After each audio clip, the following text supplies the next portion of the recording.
नमस्कार, दिव्य हिमाचल टीवी देख रहे हैं आप। मैं हूं आपके साथ Savita Thakur.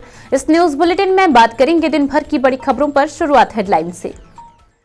This bulletin is brought to you by Rainbow International School, Nagrota Bakwa. अब हमें मजबूरी में लेने होंगे कड़े फैसले, सुक्खू बोले। आरडीजी पर फैसला सही नहीं। मनरेगा में 80 दिन काम करने वाले भी बीपीएल में, 40% दिव्यांगता वाले भी होंगे पात्र। विधायक निधि बंद होने पर राजभवन पहुंचे भाजपा विधायक। विनय कुमार बोले, राहुल गांधी ने बताई रवनीत बिट्टू की राजनीति की असलियत। 223 बस रूटों के लिए आए 950 आवेदन, एचआरटीसी ने सरेंडर किए हैं 390 रूट।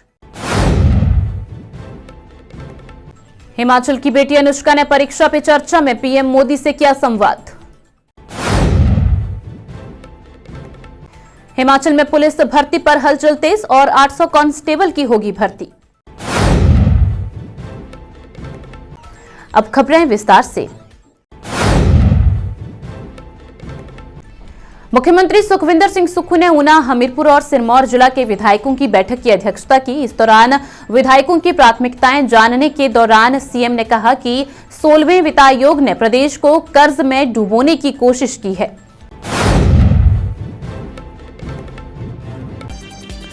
विधायक प्राथमिकता बैठकों के पहले दिन मुख्यमंत्री सुखविंदर सिंह सुक्खू ने पहले सत्र में ऊना, हमीरपुर और सिरमौर जिलों के विधायकों की बात सुनी। सीएम ने कहा कि 16वें वित्त आयोग द्वारा संविधान के अनुच्छेद 275(1) के अंतर्गत राज्यों को मिलने वाली राजस्व घाटा अनुदान को लेकर उठाया गया कदम पहाड़ी राज्यों के लिए घातक है। उन्होंने कहा कि यह अनुदान वर्ष 1952 से 15वें वित्त आयोग तक राज्यों की वित्तीय स्थिरता के लिए निरंतर मिलता रहा है, जिसे 16वें वित्त आयोग ने पहली बार बंद किया है, जो हिमाचल प्रदेश जैसे पहाड़ी राज्य और कठिन भौगोलिक परिस्थिति वाले राज्य के लिए अन्याय है। उन्होंने कहा कि केंद्र सरकार द्वारा राजस्व घाटा अनुदान बंद करना प्रदेश के हितों के साथ कुठाराघात है।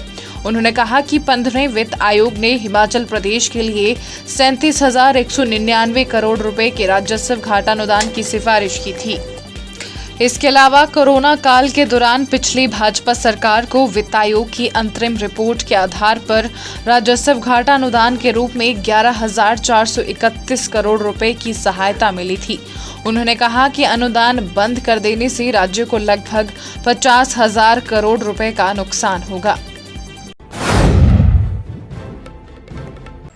ग्रामीण विकास विभाग ने बीपीएल के नए नियम अधिसूचित किए हैं। आइए जानते हैं इस रिपोर्ट में। ग्रामीण विकास विभाग द्वारा प्रदेश में बीपीएल परिवारों की पहचान के लिए सर्वेक्षण के चौथे चरण की प्रक्रिया शुरू कर दी गई है। पहले बीपीएल सूची में शामिल होने के लिए परिवार के मुखिया की दिव्यांगता 50% होना अनिवार्य थी, लेकिन अब नए नियमों के तहत इसे घटाकर 40% कर दिया गया है। ग्रामीण विकास विभाग की सचिव सी पालरासु की ओर से नए नियम अधिसूचित किए गए हैं। पहले बीपीएल में शामिल होने के लिए मनरेगा में 100 दिन का काम होना अनिवार्य था, इसे घटाकर 80 दिन कर दिया गया है। पहली बार एक विशेष श्रेणी को जोड़ा गया है। प्रदेश सरकार ने बीपीएल परिवारों के चयन के लिए पात्रता मानदंडों में छूट दी है। सरकार ने मुख्य रूप से 2 पुरानी शर्तों में बदलाव किया है और एक नई मानवीय शर्त जोड़ी है। इसके मुताबिक यदि परिवार का मुख्य कमाने वाला सदस्य किसी दुर्घटना के कारण रीढ़ की हड्डी में चोट लगने से स्थायी रूप से बिस्तर पर या अशक्त हो गया है, तो उस परिवार को सीधे पात्रता दी जाएगी। विभाग ने स्पष्ट किया कि जिन परिवारों ने पहले आवेदन किया था और किन्हीं कारणों से वे अपात्र हो गए थे, उनके आवेदनों की भी नए नियमों के आधार पर दोबारा समीक्षा की जाएगी। मानकों पर खरे उतरने वाले लोगों को सूची में शामिल किया जाएगा।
भाजपा विधायकों ने विधायक क्षेत्र विकास निधि और ऐच्छिक निधि रोकने पर कड़ा विरोध जताया है।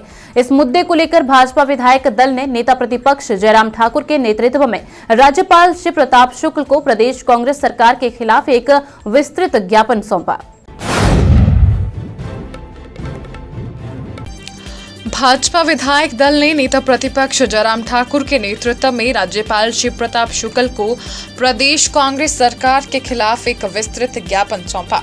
ज्ञापन के माध्यम से विधायक क्षेत्र विकास निधि, ऐच्छिक निधि तथा विपक्षी विधायकों की विकास प्राथमिकताओं को लंबित रखने के मुद्दे को गंभीरता से उठाया गया।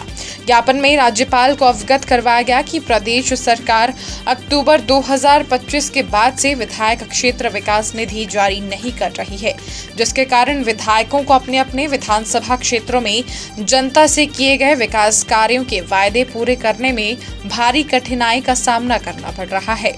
भाजपा विधायक दल ने कहा कि इस वर्ष प्राकृतिक आपदा से प्रदेश में भारी नुकसान हुआ है और ऐसे में विधायक निधि विकास और पुनर्स्थापना कार्यों के लिए अत्यंत आवश्यक थी, लेकिन सरकार ने बजट प्रावधान होने के बावजूद केवल आधी निधि जारी कर शेष राशि रोक दी। ज्ञापन में ये भी कहा गया कि विधायकों की ऐच्छिक निधि भी समय पर जारी नहीं की जा रही है, जिससे गरीब, बीमार और आपदा प्रभावित लोगों को तत्काल सहायता देने में भी बाधा आ रही है। इससे जनप्रतिनिधियों की विश्वसनीयता भी प्रभावित हो रही है। प्रदेश कांग्रेस अध्यक्ष विनय कुमार ने नेता प्रतिपक्ष राहुल गांधी द्वारा रवनीत सिंह बिट्टू को गद्दार कहने का समर्थन किया है। उन्होंने कहा कि यह सिर्फ एक शब्द नहीं, यह बिट्टू के पूरे राजनीतिक जीवन, उनकी नियत और चरित्र का सबसे सटीक, सबसे ईमानदार और सबसे बेबाक मूल्यांकन है। प्रदेश कांग्रेस अध्यक्ष विनय कुमार ने कहा कि राहुल गांधी का रवनीत सिंह बिट्टू को गद्दार कहना यह सिर्फ एक शब्द नहीं, यह बिट्टू के पूरे राजनीतिक जीवन, उनकी नियत और चरित्र का सबसे सटीक, सबसे ईमानदार और सबसे बेबाक मूल्यांकन है। यह शब्द बिट्टू की राजनीति की असलियत को बेनकाब करता है। सच्चाई ये है कि रवनीत बिट्टू उन गिने चुने नेताओं में शामिल रहे जिन्हें कांग्रेस ने बिना किसी शर्त, बिना किसी संदेह भरपूर सम्मान और अवसर दिए। एक साधारण कार्यकर्ता से सांसद बनने तक बिट्टू की हर सीढ़ी कांग्रेस के संगठन, त्याग, कार्यकर्ताओं की मेहनत और राहुल गांधी जैसे नेताओं के विश्वास की वजह से चढ़ी गई।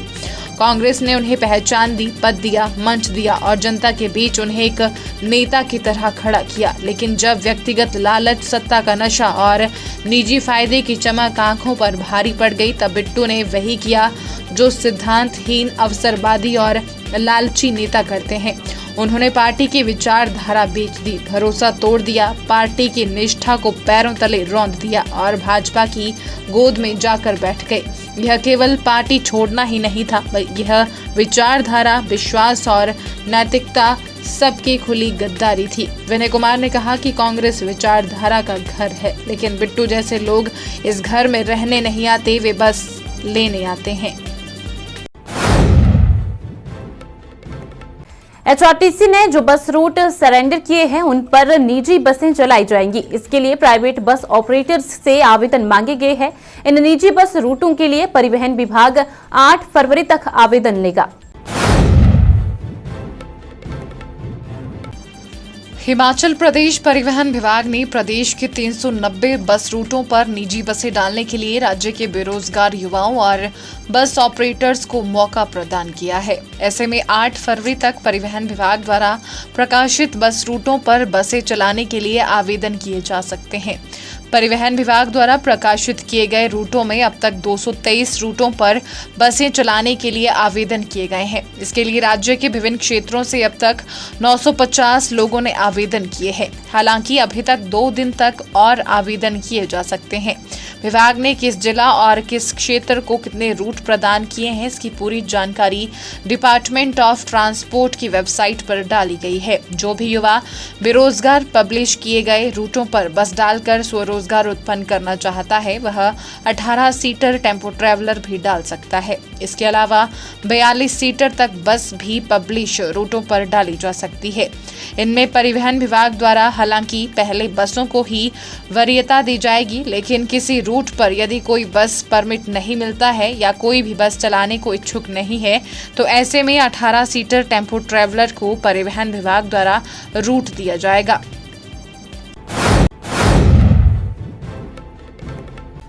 स्कूली छात्रों को परीक्षा से जुड़े तनाव से मुक्त करने के उद्देश्य से प्रधानमंत्री नरेंद्र मोदी का परीक्षा पे चर्चा आयोजित किया गया। इसमें हिमाचल प्रदेश से 10वीं की छात्रा अनुष्का ने भी भाग लिया। स्कूली छात्रों को परीक्षा से जुड़े तनाव से मुक्त करने के उद्देश्य से प्रधानमंत्री नरेंद्र मोदी का विशेष कार्यक्रम परीक्षा पे चर्चा 2026 आज आयोजित किया गया।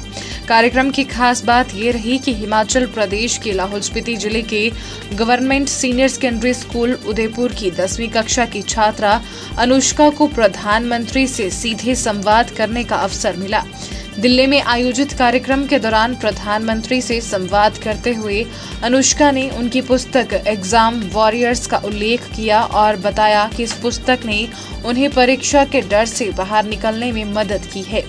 अनुष्का ने कहा कि पहले जब परीक्षा की डेट शीट जारी होती थी तो उन्हें डर लगने लगता था, लेकिन एग्जाम वॉरियर्स पढ़ने के बाद उनका डर खत्म हो गया है। उन्होंने बताया कि इस पुस्तक का मूल संदेश यही है कि परीक्षा को बोझ नहीं बल्कि उत्सव की तरह लेना चाहिए, जिससे आत्मविश्वास बढ़ता है। परीक्षा पे चर्चा कार्यक्रम का प्रदेश भर के स्कूलों में प्रभावी प्रसारण सुनिश्चित करने के लिए समग्र शिक्षा की ओर से विशेष दिशा निर्देश जारी किए गए थे। इन निर्देशों और SCERT के सहयोग से हिमाचल प्रदेश के स्कूलों में छात्रों और शिक्षकों ने सक्रिय भागीदारी की और कार्यक्रम को लाइव देखा। बहुत डर लगता था कि अब एग्जाम में क्या होगा। ये फिर ये एग्जाम वॉरियर बुक का इसका पहला मंत्र ये कि परीक्षा को हमें उत्साह या उमंग की तरह लेना चाहिए, उत्सव की तरह लेना चाहिए। आपकी पढ़ के उससे मेरे को काफी मोटिवेशन मिला। कभी कभी आपको जो समस्याएं आती है ना, वो घर में से ही आती है, तो जो चीज इसमें से आपको काम आई है वो चीजें। हिमाचल में और 800 पुलिस कांस्टेबल की भर्ती की जाएगी। लोक सेवा आयोग के माध्यम से पुलिस भर्ती की परीक्षा करवाई जाएगी।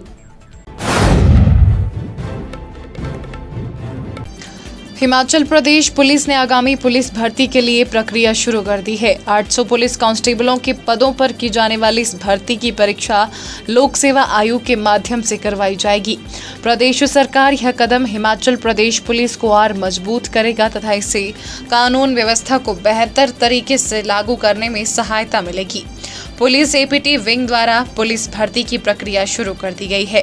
विभागीय औपचारिकताएं पूरी करने के बाद पुलिस भर्ती का शेड्यूल जारी किया जाएगा। पुलिस विभाग की ओर से पुलिस भर्ती के लिए तैयारियां शुरू कर दी गई हैं। जल्द ही 800 पुलिस कांस्टेबलों के पदों पर की जाने वाली पुलिस भर्ती के लिए लोक सेवा आयोग को फाइल भेजी जाएगी।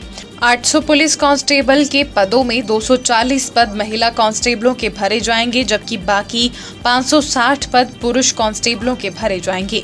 प्रदेश सरकार ने पुलिस जवानों के 800 पदों को भरने के लिए मंजूरी दी है। चलते चलते मैं नजर डालेंगे कुछ अन्य खबरों पर। थाना सुजानपुर के अंतर्गत कक्कड़ में बारात लेकर लौट रही कार 200 फुट गहरी खाई में गिरी। हादसे में एक की मौत, 3 घायल। रामपुर के खनीरी क्षेत्र में 18 वर्षीय युवती की संदिग्ध परिस्थितियों में मौत। कमरे में पंखे से लटकी मिली युवती, जांच में जुटी पुलिस।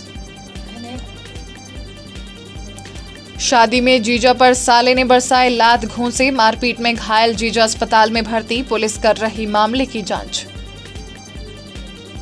अंतर्राष्ट्रीय शिवरात्रि मेले के मुख्य मेहमान बड़ा देव कमरूनाग पुलिस सुरक्षा के साथ मंडी के लिए रवाना। 14 फरवरी को पहुंचेंगे मंडी।